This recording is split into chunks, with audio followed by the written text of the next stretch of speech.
এসো মা বোনেরা, আজ আমি তোমাদের জামাই ষষ্ঠী বা অরণ্য ষষ্ঠী ব্রত নিয়ে আলোচনা করব।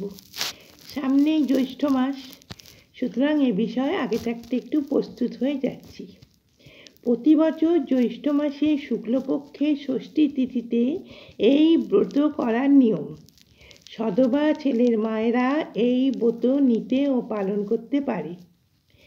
ব্রতের দ্রব্য হলো ফল, 6টি পান, 6টি সুপুরি, বাঁশ পাতা, হলুদে ছাপানো কাপড়ের টুকরো, নতুন 6 গাছা সুতো, তেল, হলুদ, চিঁড়ে, খই ও দই।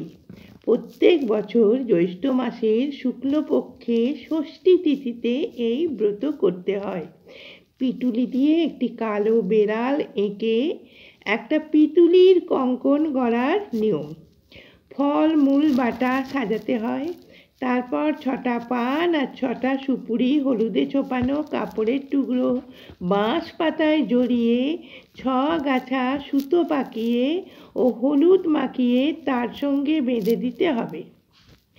এই সুতোকে 60 সুতো বলা হয়। চিঁড়ে, খই, দই, তেল ও হলুদ দিয়ে মা ষষ্ঠীর পূজা করার নিয়ম।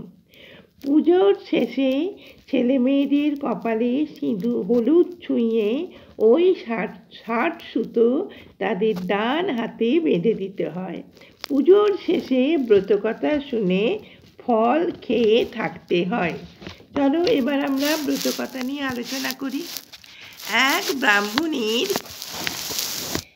ব্রাহ্মণীর 3 ছেলে আর 3 বউ ছিল।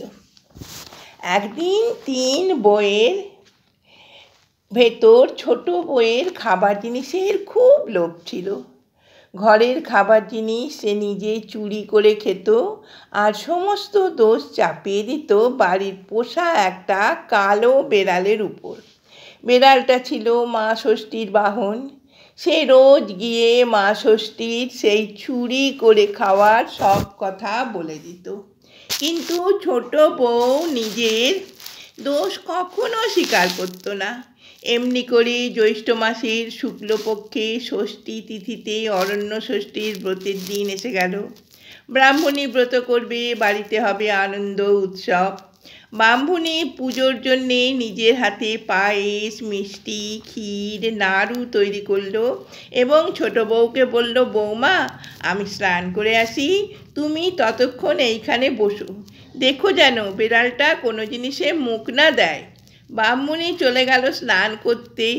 এদিকে এই সব ভালো ভালো খাবার দেখে ছোট বউ তার আর লোভ সামলাতে পারল না।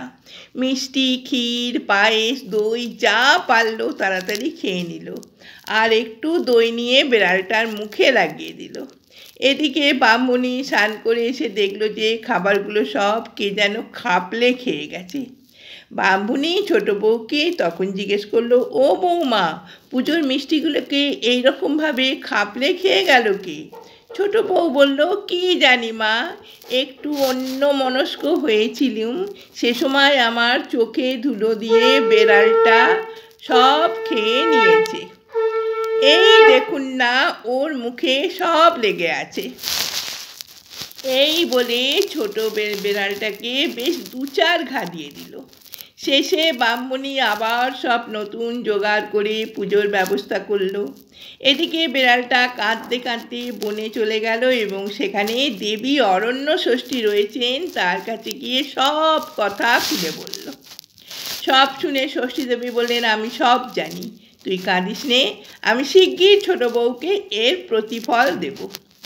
এই ঘটনার কয়েক মাস বাদেই ছোট বউয়ের সন্তান সম্ভাবনা দেখা দিল এবং 10 মাস 10 দিন পরে সে একটা ফুটফুটে সুন্দর চাঁদের মতো ছেলের জন্ম দিল।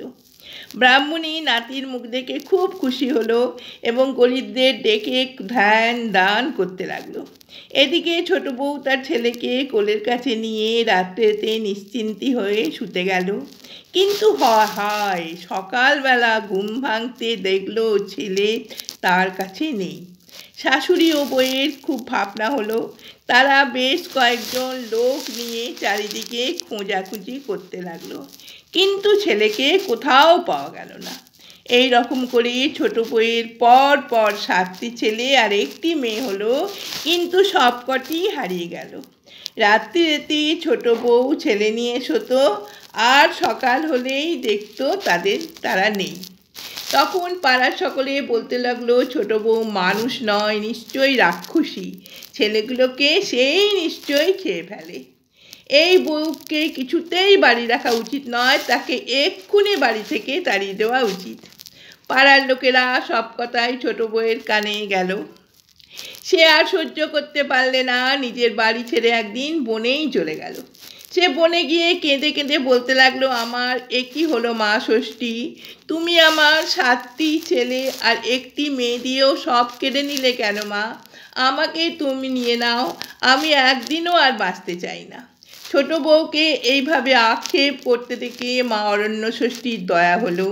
তখন তিনি এক বুড়ি রূপ ধরে তার কাছে এলেন। তিনি তাকে বললেন, এই বন বাজারে তুমি একলা বসে কাঁদছো কেন মা? ছোট বউ তখন সমস্ত ঘটনা মা ষষ্ঠীকে বললেন।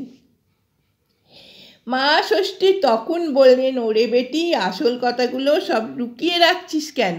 তুই যে লুকিয়ে লুকিয়ে দুধ আর পুজোর মিষ্টি সব খেয়ে ফেলে মা শাশুড়ির কাছে কালো বেড়ালের নামে দোষ দিতিস, তোর লজ্জা করে না? সেই কারণেই তোর এই দুর্দশা হয়েছে।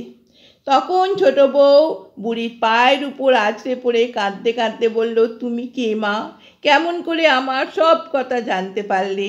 আমায় দয়া করো, তা না হলে আমি তোমার পাই ছাড়ব না। মা লক্ষ্মী ছোট বউয়ের কাতরতা দেখে বললেন, বাছা, আমি মা ষষ্ঠী, পৃথিবীর লোক যা করে আমি সব জানতে পারি। ছোট বউ তখন আবার কেঁদে বলল, মা, আমি খুব অন্যায় করেছি, আমার পাপের শেষ নেই। আজ যখন দয়া করে আমায় দেখা দিয়েছ, তখন তুমি আমায় রক্ষে করো মা, তুমি যা বলবে আমি তাই করব। মা ষষ্ঠী তখন বললেন, দেখো, পথের ধারে ওই একটা মরা বেড়াল মরে পচে রয়েছে। যদি 1 হাঁড়ি দই ওই বেড়ালটার গায়ে ঢেলে দিয়ে সেই দই জিভ দিয়ে চেটে ফের হাঁড়িতে তুলে রাখো, তবেই তোমার সব ছেলে মেয়ে আবার ফিরে পাবে। এই কথা শুনে ছোট বউ একটুও দেরি করলো না, 1 হাঁড়ি দই এনে সেই পচা বেড়ালটার গায়ে ঢেলে দিল এবং পরে জিভ দিয়ে চেটে সমস্ত দই আবার হাঁড়িতে তুলে এনে মা ষষ্ঠীকে দেখালো। মা ষষ্ঠীও ছোট বউয়ের ছেলে মেয়েদের নিয়ে আগে থেকেই দাঁড়িয়েছিলেন। তিনি ছেলে মেয়েদের ছোট বউকে দিয়ে বললেন, এই নাও তোমার ছেলে মেয়ে, এই অমৃত দই দিয়ে সকলের কপালে ফোঁটা দাও, আর এদের নিয়ে আনন্দে সুখে ঘরকন্যা করো। মার আর কখনো পুজোর জিনিস লুকিয়ে খেয়ে আমার বাহনের নামে দোষ দিও না। ছেলে মেয়েদের দূর হ, মরে যা কখনো বলবে না। অন্য কাউকে যদি বলতে শোনো, তখন মা ষষ্ঠীর দাস 60 বলবে। এই সব কথা বলে মা ষষ্ঠী অদৃশ্য হয়ে গেল। ছোট বউ তখন তার 7 ছেলে ও 1 মেয়েকে নিয়ে শ্বশুরবাড়িতে ফিরে এসে শাশুড়িকে প্রণাম করলো। শেষে ষষ্ঠী দেবীর সব কথা শাশুড়িকে জানালো। ব্রাহ্মণী সব শুনে অবাক হয়ে গেল। এখন নাতি নাতনি পেয়ে তো তার খুব আনন্দ হলো। ব্রাহ্মণী অল্প দিনের মধ্যেই নাতি নাতনির বিয়ে দিল। পরের বছর জ্যৈষ্ঠ মাসে শুক্লপক্ষের ষষ্ঠী তিথিতে খুব জাঁকজমক করে ছোট বউ অরণ্য ষষ্ঠীর ব্রত করল এবং মেয়ে জামাইকে আনিয়ে জামাইয়ের কপালেও দইয়ের ফোঁটা দিল। সেই থেকে মা অরণ্য ষষ্ঠীর মাহাত্ম্যের কথা চারিদিকে ছড়িয়ে পড়ল। এই ব্রতকে জামাই ষষ্ঠী বা ষষ্ঠী বাটাও বলা হয়। এই ব্রত যদি করা হয়, ছেলেমেয়েরা মায়েরা যদি এই ব্রত পালন করে, তাদের ছেলেমেয়েদের প্রভূত কল্যাণ হয়।